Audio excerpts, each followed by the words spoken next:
What is up, everybody? Welcome back to the Kings of CONCACAF podcast/YouTube show. I'm your host, Nate. Today we're here at my school, so this is why we have this set up. But yeah, we're going to talk about a little topic that I think everyone will like. We'll make it quick video, not too long, but we're going to talk about which coaches I believe that if Gregg Berhalter were to get fired, should come in to replace him.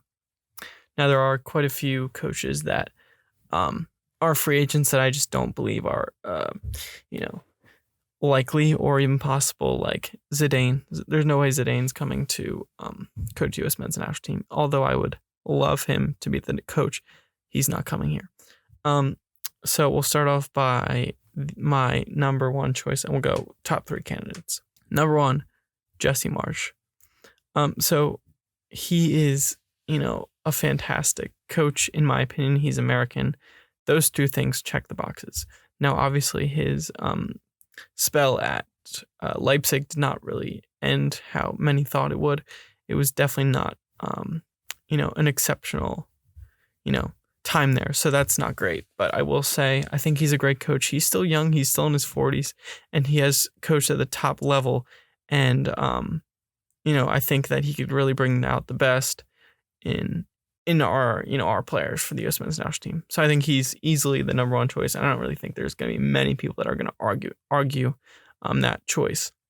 Now, the one downside, like I mentioned also, was the RB Leipzig thing. But I think that jump was pretty big from the Austrian Bundesliga to the regular Bundesliga. And also RB Leipzig lost quite a few of their, starters. So their team was just all whack. And, he didn't do well, but it wasn't a disaster. It's not like he lost every single game he played. And he put up some decent results while he was a manager.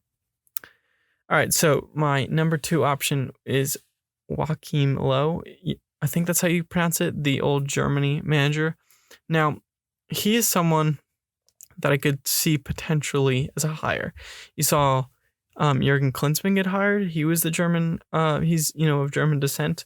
So, maybe there's a connection there where the U.S. Federation would see fit. And obviously he won a World Cup with Germany, and he's, hasn't been a manager for a little bit, about a year or so.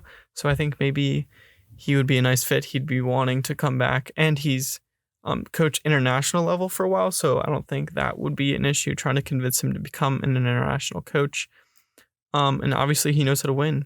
That Germany squad, when he managed them, was at the top of their game basically the entire time. And only at the end of his time at that German squad did they really start not performing maybe at their highest potential, in that 2018 to 2020 range at the end of his time. But that was also because their, their golden generation of players that did win the World Cup were all getting old and were kind of getting phased out. But yeah, I think he'd be a great option, and I'm hoping that could potentially be a thing. I know that's maybe a bit of a long shot, but I think it's relatively possible just because he is someone that's not like an elite level manager in terms of his prestige. It's not like when his job ended at Germany, there was a bunch of teams trying to pick him up. But I do know he's not retiring, so that's also something to think about. And then the third option is someone that's not really that well known, but I think would be a good choice, and that would be David Wagner. Obviously, if you're really into the US men's national team, you would know who this guy is. But he is a USA, I think German dual national who has coached a couple different teams. He has also represented the US men's national team when he played. I think it was 8 caps, so he was not like a regular, but he did play for us, and he's a young, promising coach that I think would be a great fit. Now, he just signed for young boys in the Swiss league, so PFOC actually does play under him. So I don't think he would necessarily want to leave, but maybe in a year or so, if after the World Cup, if the World Cup doesn't go as planned and they're looking to fill that managerial role, maybe he'd be more likely to leave that the young boys team to then come manage the U.S. men's national team. But I think he's a really intriguing option because he has coached a lot of, different types of players, different leagues, because he's coached in the Bundesliga 2. He coached also the normal Bundesliga. He coached Borussia Dortmund 2. He coached Huddersfield. He coached Schalke, and now he's coaching for young boys. So that's pretty cool.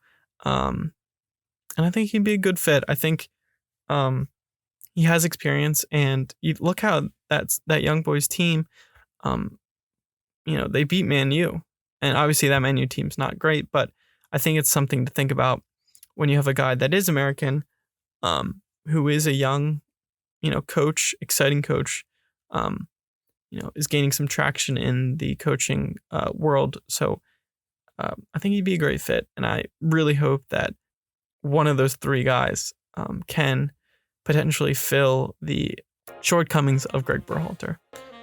So that being said, that's all I have for today. I'm just going to make it quick. Thank you so much for watching, for listening, if you're on the podcast, and I will talk to you next time.